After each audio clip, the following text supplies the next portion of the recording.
Okay, now we come to the next sutta, 109, Mahapunnama Sutta, the greater discourse on the full moon night. This sutta, I think, is also found in the Samyutta Nikaya, Samyutta 22, Kanda Samyutta 22.82. Thus have I heard, on one occasion, the Blessed One was living at Savatthi in the eastern park in the palace of Megara's mother. Palace of Megara's mother refers to Visakha. On that occasion, on the Uposatha day of the 15th, on the full moon night, the Blessed One was seated in the open, surrounded by the Sangha of monks. Then a certain monk rose from his seat, arranged his upper robe on one shoulder, and extending his hands in reverential salutation towards the Blessed One, said to him, Venerable Sir, or Bhante, I would ask the Blessed One about a certain point, if the Blessed One would grant me an answer to my question.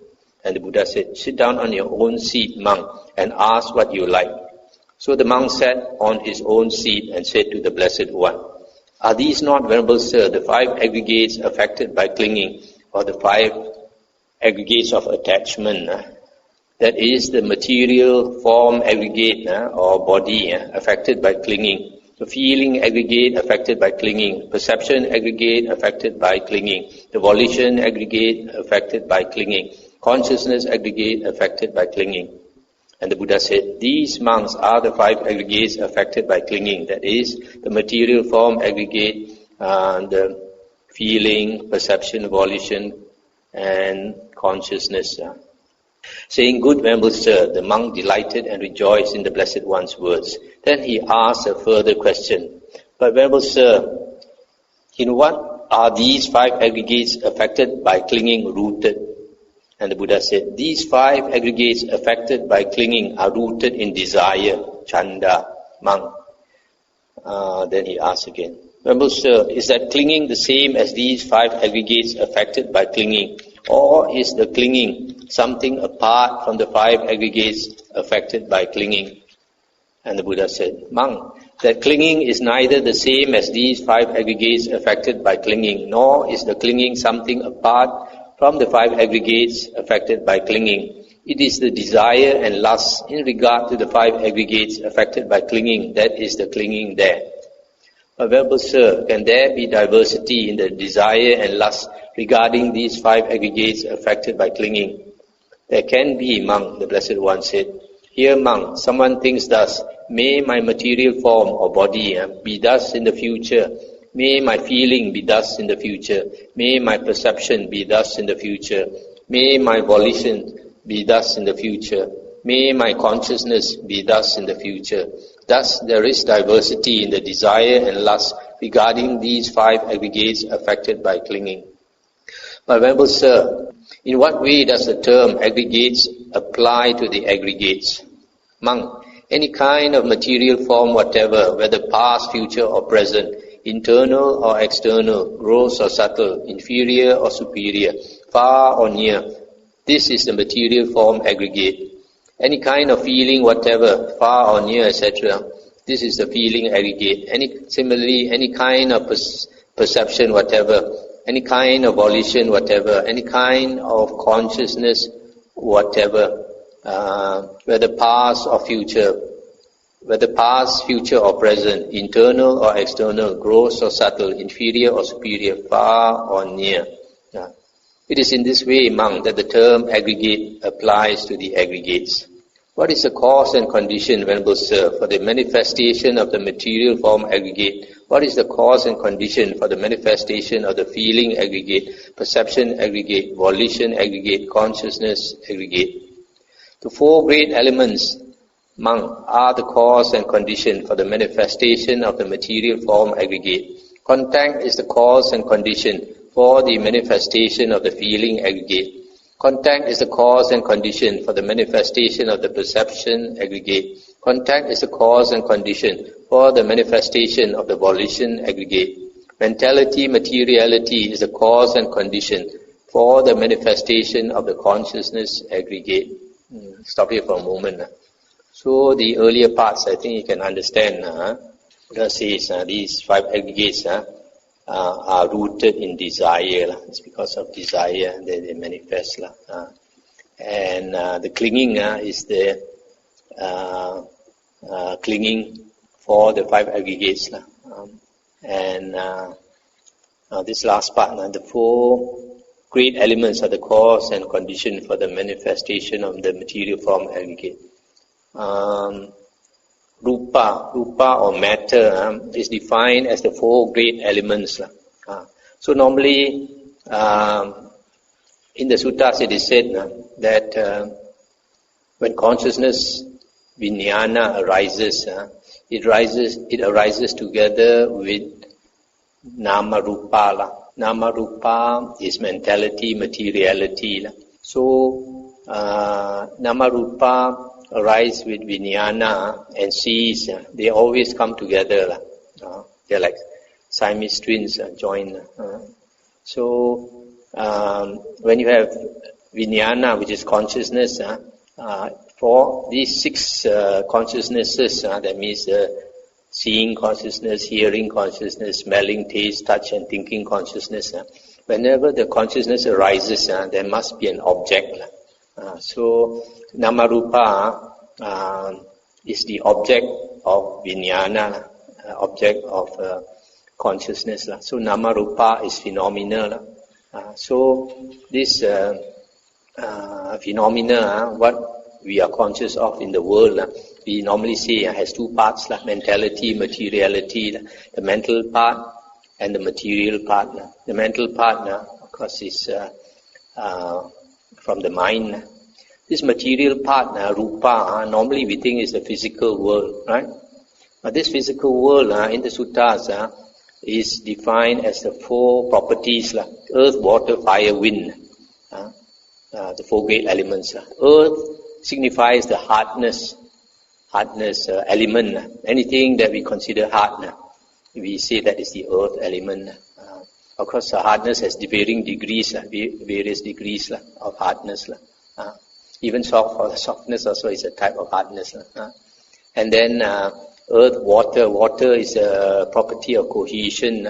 Water has a property of cohering things together. It's because of the water element in us that we have a form. If we were to take away all the water from our body, desiccate our body, we turn into powder and the body will crumble. So this water has this property of cohering and giving things a shape. Earth, water, fire. Fire is a heat element. So the presence of the heat element or the absence of the heat element. So that is the heat. And then fire. And then earth, water, fire, wind. Wind is the motion.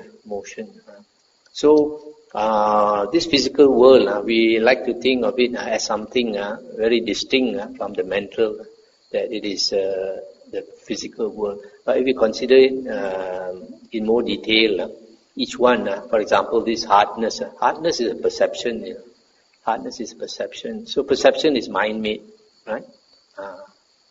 So similarly with heat, with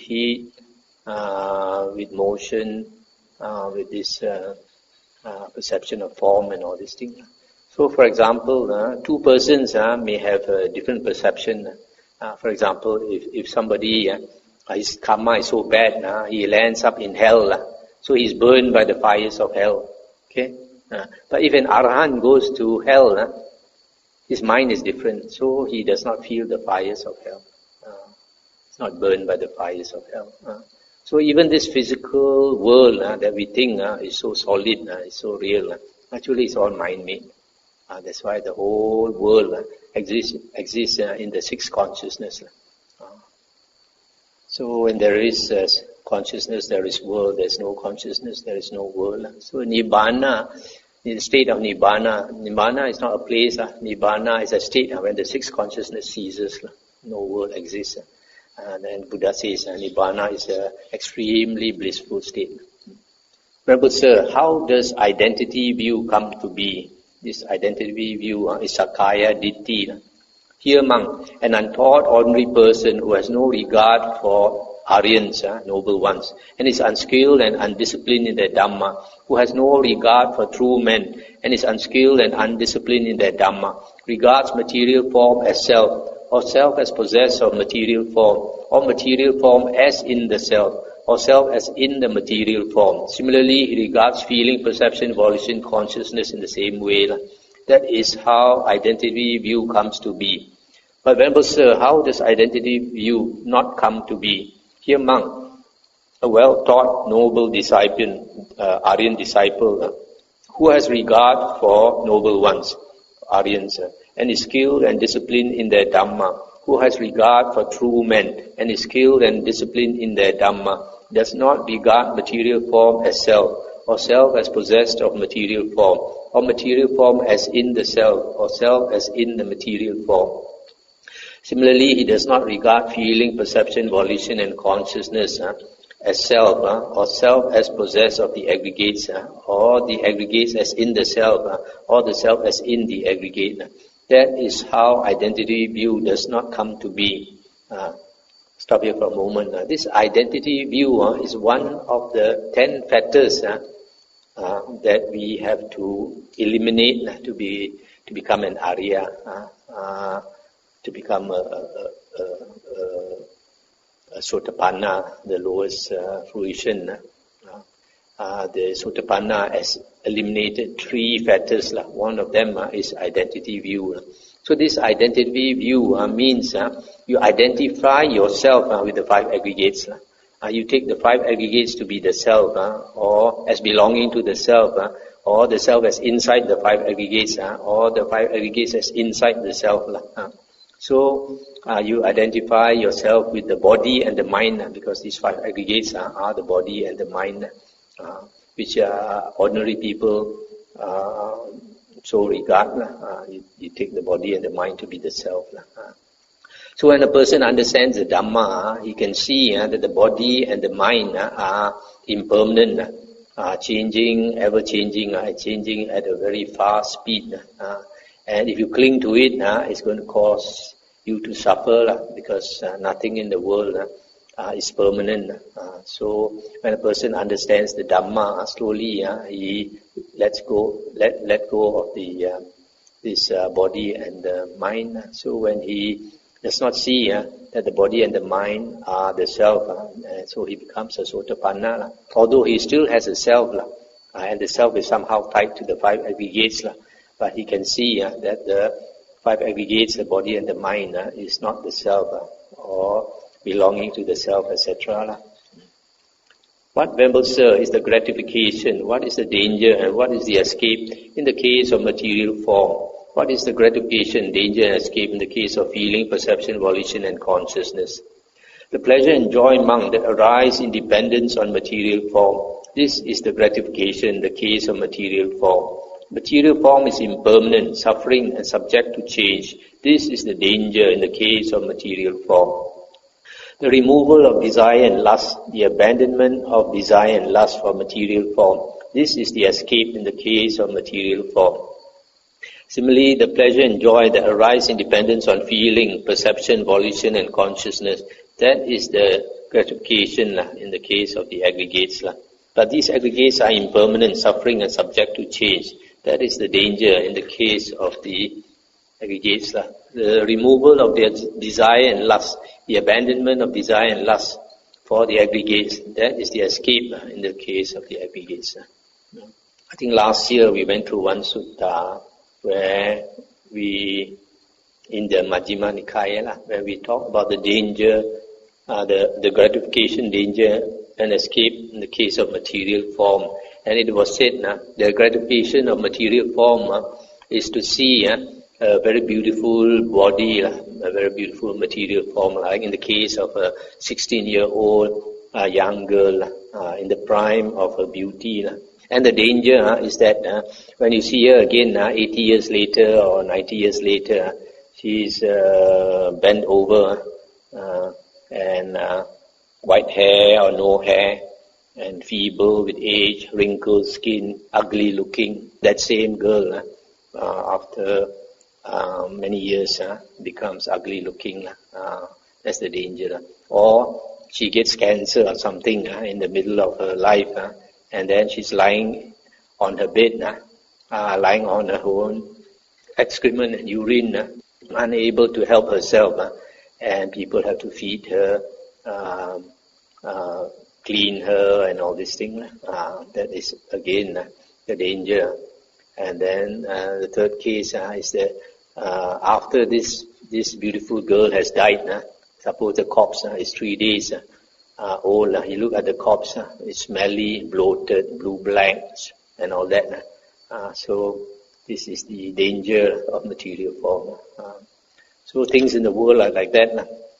When it's beautiful, we appreciate it, we want to cling to it, and then it changes. That beautiful girl becomes ugly, becomes a smelly corpse, and all this.